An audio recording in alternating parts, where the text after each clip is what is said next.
இயேசுவின் நாமத்தில் நடக்கட்டும். இந்த ஜெப நாட்கள் அது நடக்கட்டும். இப்போ எப்போ அதை செய்யணுன்ற அட்வைஸா?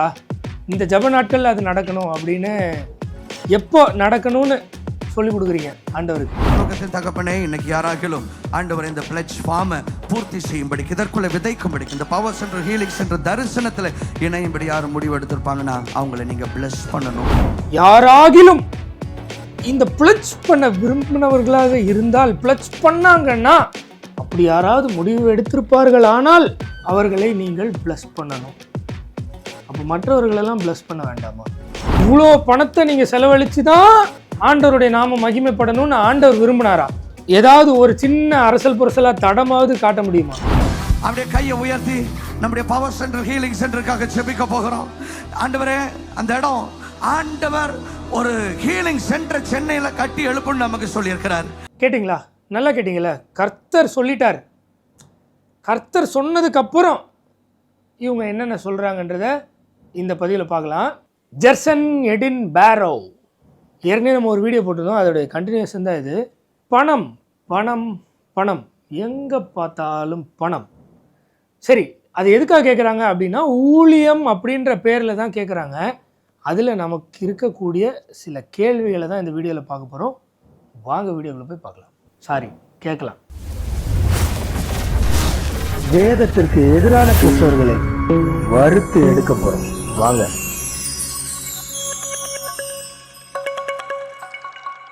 ஏற்கனவே கேட்டிங்களே, ஆண்டவர் சொல்லிட்டார். சொன்னதுக்கப்புறம் என்னென்ன செய்கிறாங்க, அதில் நமக்குள்ள கேள்விகளை தொடர்ந்து பார்ப்போம். ஆண்டவரே, இதுக்குள்ள கொடுக்கிறவங்களை அனுப்புங்கன்னு சொல்லி கேட்கலாம். ஆண்டவரே, இந்த பவர் சென்டர் ஹீலிங் சென்டர் எங்களுக்கு 20 கோடி தேவை, கொடுக்கிறவங்களை எழுப்புங்க. இந்த உபவாச நாட்களில் நாங்கள் ஜெபிக்கிற ஒரு ஜெபமும் தரையில் விழலப்பா. உம்முடைய சமூகத்துக்கு நேராக இயேசுவின் நாமத்தில் உம்முடைய பிள்ளைகளாக கேட்கிறோம். இப்போ கேள்வி நம்பர் 1 என்னன்னா, ஆண்டவர் தரேன்னு சொல்லிட்டாரு. தரேன்னு சொன்ன ஆண்டவருக்கு நீங்கள் ஐடியா கொடுக்குறீங்களா? இதுக்காக கொடுக்குறவங்கள நீங்கள் அனுப்பணும் அப்படின்னு அவருக்கு ஐடியா, அவர் எப்படி கொடுக்கணும்னு நீங்கள் சொல்கிறீங்களா? இது கேள்வி நம்பர் 1. இது எத்தனையோ கோடி வேணுமா, அதுக்கு கொடுக்குற ஆட்களை அவர் அனுப்பணுமா? கேள்வி புரியுதுல? இதற்குள்ள கொடுக்கிறவர்களை கொண்டு வருவீராக. லட்சங்களில், ஆயிரங்களில், கோடிகளில் கொடுக்கிறவர்களை கொண்டு வருவீராக. ராபா சண்டர் ரமானா காடாயா, ராபா சண்டர் ரமானா காணி. மேட்ரு என்னன்னா, ஏற்கனவே ஐடியா கொடுத்தாங்க, இப்போ கமெண்ட் பண்ணுறாங்களா? கொண்டு வருவீராக கமாண்டிங்கா? So idea, commanding. Why? Because கொடுக்குறேன்னு சொன்னவருக்கு இதெல்லாம் தெரியாதா? ஏன்னா கொடுக்குறேன்னு சொன்னதே ஒருவேளை பொய்யா இருக்குமோ? கேள்வி நம்பர் 2. சேர்ந்து கட்டுவோம் வாருங்கள் என்று சொல்லுகிறவர்களை கொண்டு வருவீராக. இயேசுவின் நாமத்தில் அது நடக்கட்டும். நடக்கட்டும். கமாண்ட். சேர்ந்து கட்டுவோம் வாங்கன்னு கட்டுறதுக்கு கொத்தனார்கள் வரணுமா? இது ஐடியா நம்பர் 2வா? கொடுக்குறேன்னு சொன்னவருக்கு எப்படி கொடுக்கணும்னு? இயேசுவின் நாமத்தில் நடக்கட்டும். இந்த ஜெப நாட்கள் அது நடக்கட்டும். இப்போ எப்போ அதை செய்யணுன்ற அட்வைஸா? இந்த ஜெப நாட்கள் அது நடக்கணும் அப்படின்னு எப்போ நடக்கணும்னு சொல்லி கொடுக்குறீங்க ஆண்டவருக்கு? கமாண்டிங். எங்களுக்கு வடக்கிலிருந்து ஒத்தாசை, கிழக்கிலிருந்து, மேற்கிலிருந்து, தெற்கிலிருந்து ஒத்தாசை வரட்டும். எங்கெங்கிருந்து வரணும் அப்படின்னு ஐடியா. கிழக்கிலிருந்து, மேற்கிலிருந்து, வடக்கிலிருந்து, தெற்கிலிருந்து வரட்டும். நல்லா இருக்குப்பா உங்கள் கதை. உமது சமூகத்திலிருந்து ஒத்தாசை வரட்டும். இயேசுவின் மூலம் வேண்டுகிறோம் நல்ல பிதாவே. இப்போ கேள்வி என்னன்னா, அவருடைய சமூகத்திலேருந்து வரணுமா, இல்லை கிழக்கு, மேற்கு, வடக்கு, தெற்குலேருந்து வரணுமா? வீண் வார்த்தைகளை அலப்புன்னு அலப்புறீங்கன்னு உங்களுக்கு தெரில? ஆண்டவர் சொன்னார் ஞாபகம் இருக்கா? உண்மை ஆண்டவர், வேதத்தின் ஆண்டவர் இயேசு கிறிஸ்து சொன்னார் ஞாபகம் இருக்கா? நீங்களோ சந்தை வெளிகளில் அங்கே இங்கேன்னு சேர்ந்து, அது கிட்டத்தட்ட சந்தை வெளி தான், மார்க்கெட்டிங் பிளேஸ். மார்க்கெட்டும் மார்க்கெட்டிங் பிளேஸ் எல்லாம் ஒன்று தானே. வீண் வார்த்தைகளை அலப்புறாங்க. தேவையா இதெல்லாம்? நீயோ ஜெபம் பண்ணும்போது அதெல்லாம் தெரியாதுல்ல? ஏன்னா உண்மை ஆண்டவர் வேதத்தில் என்ன சொல்லியிருக்காருன்னு தெரியாதே. கற்பனையாக ஏதோ ஒன்று தான் தெரியும். நீங்கள் யாராகிலும் நம்முடைய பவர் சென்டர் ஹீலிங் சென்டர் சென்னையில் ஒரு சுகமளிக்கிற மையம் கட்டி எழுப்பப்பட போகிறது. எத்தனை பேர் ஒரு ஆமீன் சொல்கிறீங்க? பல ஆயிரக்கணக்கான ஜனங்கள் வந்து அற்புதங்களை பெறப்போகிறார்கள். ஆண்டவர் வெகு சீக்கிரத்தில் அதை செய்கிறார். பல ஆயிரமான ஜனங்கள் வந்து அற்புதங்களை பெறப்போகிறதுக்கு இத்தனை கோடி செலவு பண்ணி பில்டிங் இருந்தால் தான் செய்ய முடியும் இல்லையா?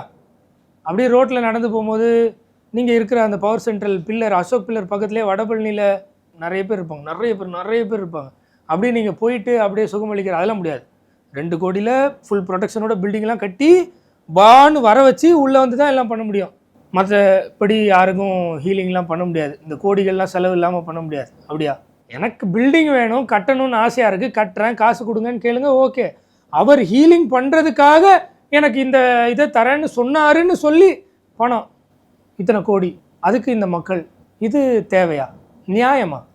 இதான் முக்கியமான கேள்வி. பார்த்துருக்க அந்த 2 ஏக்கர் ப்ராப்பர்ட்டி அடுத்த 10 மாதத்துல அந்த பணத்தை அற்புதகரமாக ஆண்டவர் தேவைகளை சந்திக்க போறார். எத்தனை பேர் ஆமேன்னு சொல்றீங்க? சரி, 10 மாதத்தில் அற்புதகரமாக சந்திக்க போறார், ஆமேன்னு சொல்றீங்க, ஓகே.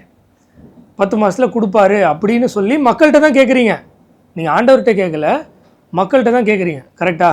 உங்க சிந்தையில ஆண்டவர் ஒரு குறிப்பிட்ட தொகையை கொடுக்கலாம். 10,000, 50,000, 1 லட்சமோ, 10 லட்சமோ, 50 லட்சமோ, 1 கோடியோ ஆண்டவருடைய சிந்தையில இதற்கென்று விதைக்கும்படி ஆண்டவர் சொல்லுவார்னு சொன்னா நீங்கள் விதைக்க ஆரம்பிக்கும்படி உங்களிடத்தில் நான் வேண்டுகிறேன். நீங்க வேண்டது யார்கிட்ட? மக்கள்கிட்ட. வேண்டுகிறேன், உங்களிடத்தில் நான் வேண்டுகிறேன், யாசிக்கிறேன், வேண்டுகிறேன், அப்படிதானே? அதானே அர்த்தமாகுது இல்லையா? ஒருவேளை நீங்க அப்படி ஆண்டவருடைய சிந்தையில ஒரு தொகையை கொடுப்பாருன்னா நீங்கள் ஒரு உறுதி எடுக்கலாம், ஒரு பிளட்ஜ் எடுக்கலாம். அடுத்த 10 மாதத்தில் இந்த தொகையை இந்த காரியத்திற்காக, இந்த தரிசனத்திற்காக, இந்த ஊழியத்திற்காக நான் கொடுக்க போகிறேன் என்று சொல்லி நீங்கள் ஒரு முடிவு எடுப்பீங்க என்று சொன்னால், இங்க இருக்கிறவங்க பிளட்ஜ் கார்ட்ஸ் வெளியில போகிற வழியில இருக்கும், நீங்கள் அதை இன்னைக்கு பூர்த்தி செய்து கொடுக்கலாம். ஒரு 2 நிமிஷம் தான் ஆகும் அந்த ஃபார்மை ஃபில் அப் பண்றதுக்கு. நீங்கள் பூர்த்தி செய்து இன்றைக்கே நீங்கள் சமர்ப்பிக்கும்படிக்கு நான் வேண்டுகிறேன். 2 நிமிஷம் ஆகும். எழுதி பத்திரத்தில் சைன் போட்டு போங்க, இவ்வளோ தரேன்னு சொல்லிட்டு. இந்த கடன்லாம் வாங்கும்போது நான் இந்த மாதிரி டேர்ம்ஸில் இவ்வளோ ரீபேமெண்ட் பண்ணுவேன் அப்படின்னு சொல்லி ஷூரிட்டி போட்டு எழுதி கொடுக்குற மாதிரி நான் இவ்வளோ தருவேன்னு சொல்லி எழுதி கொடுத்துட்டு போயிடுங்க, சத்தியம் பண்ணிட்டு போங்க, அப்படி தானே? இது வேதத்தின் அடிப்படையில், இந்த வேதத்தின் ஆண்டவர் சொன்ன சத்தியத்துக்கு விரோதமாக இல்லையா? வானத்தின் பேரில் சத்தியம் பண்ண வேண்டாம், பூமியின் பேரில் சத்தியம் பண்ண வேண்டாம், அதெல்லாம் உன்னால் எதுவும் பண்ண முடியாது அப்படின்னு சொன்னதெல்லாம் மீறி அந்த ஆண்டவர் பிளட்ஜ் பண்ண சொல்லி சொன்னாரா? நீ வாக்கு கொடு, அதை கொடுத்துரு, 10 மாதத்துக்குள்ளே கொடுத்துரு அப்படின்னு கேட்டாரா?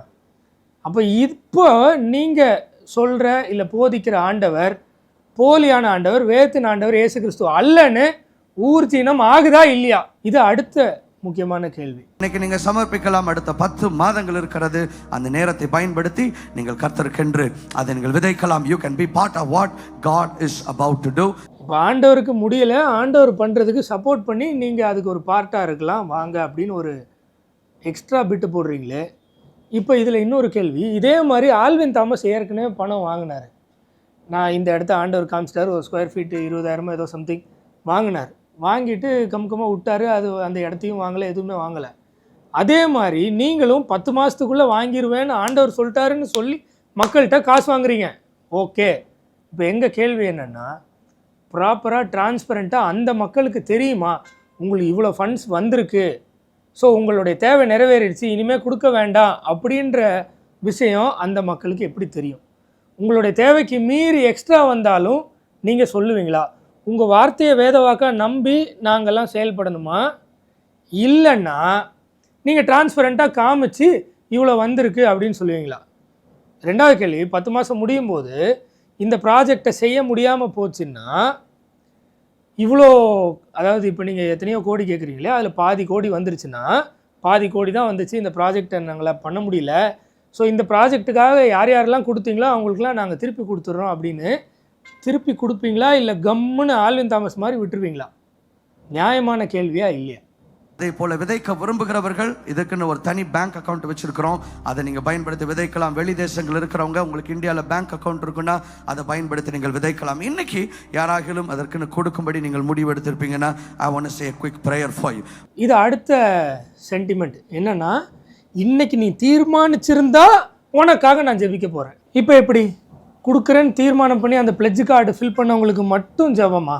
இதுவே கொடுக்கணும்னு தீர்மானம் பண்ணாதவங்களுக்கு ஒரு குற்ற உணர்ச்சியை ஏற்படுத்தி அவங்களையும் கொடுக்க வைக்கிற ஒரு டாக்டிக்ஸ் இல்லையா? பரலோகத்தின் தகப்பனே, இன்னைக்கு யாராகிலும் ஆண்டவர் இந்த பிளட்ஜ் ஃபார்மை பூர்த்தி செய்யும்படிக்கு, இதற்குள்ள விதைக்கும்படிக்கு, இந்த பவர் சென்டர் ஹீலிங் சென்டர் தரிசனத்தில் இணையும்படி யாரும் முடிவு எடுத்திருப்பாங்கன்னா அவங்களை நீங்க பிளஸ் பண்ணணும்.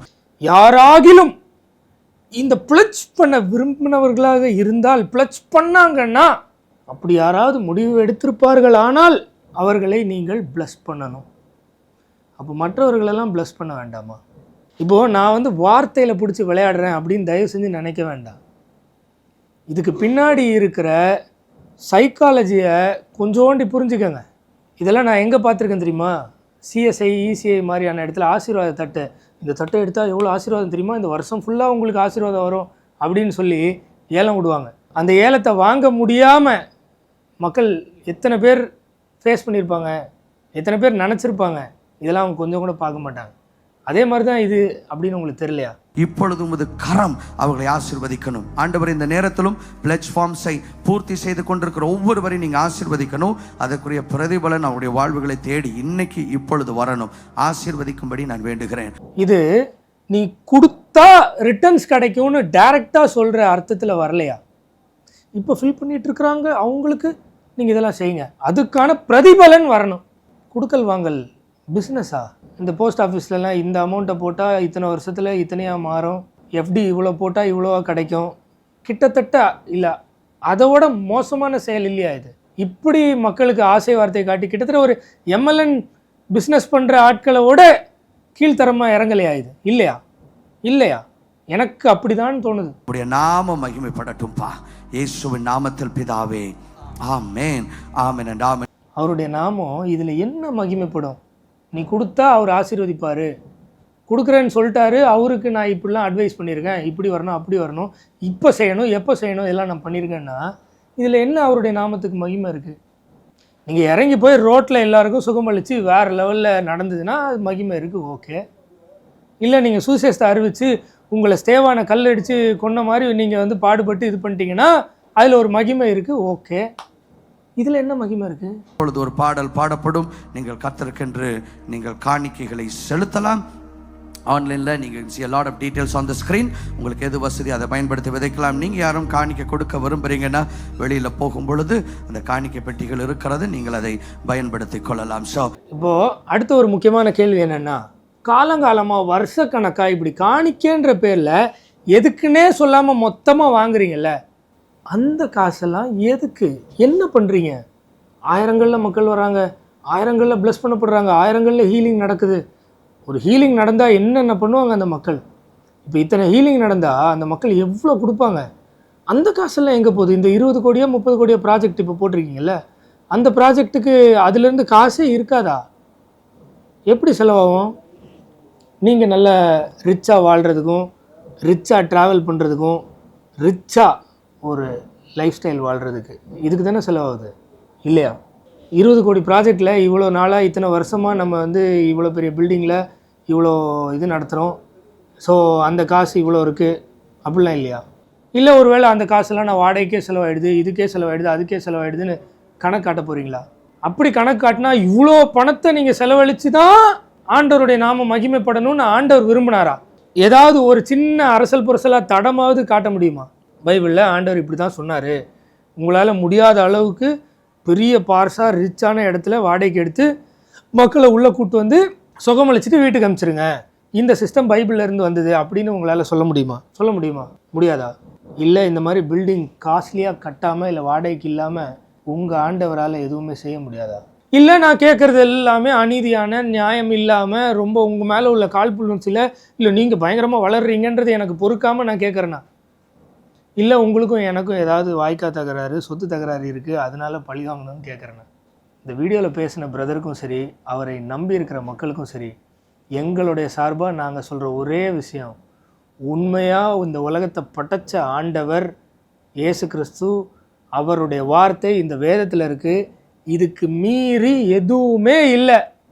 யார் என்ன சொன்னாலும் இதில் இருக்கா, இப்படி தான் அப்போஸ்தலர்கள் வாழ்ந்தாங்களா, இப்படி தான் ஆண்டவராகிய இயேசு கிறிஸ்து வாழ சொன்னாரா, இப்படி தான் மீட்டிங் நடத்த சொன்னாரா, இத்தனை கோடி ப்ராஜெக்டை போட்டு ஆயிரக்கணக்கான மக்கள் இதெல்லாம் உண்மையிலே நடந்திருக்கா அப்படின்னு வெரிஃபை பண்ணி இந்த மாதிரி ஆட்களை பின்பற்றுங்க அப்படின்னு சொல்கிறது மட்டும்தான் எங்கள் நோக்கம்.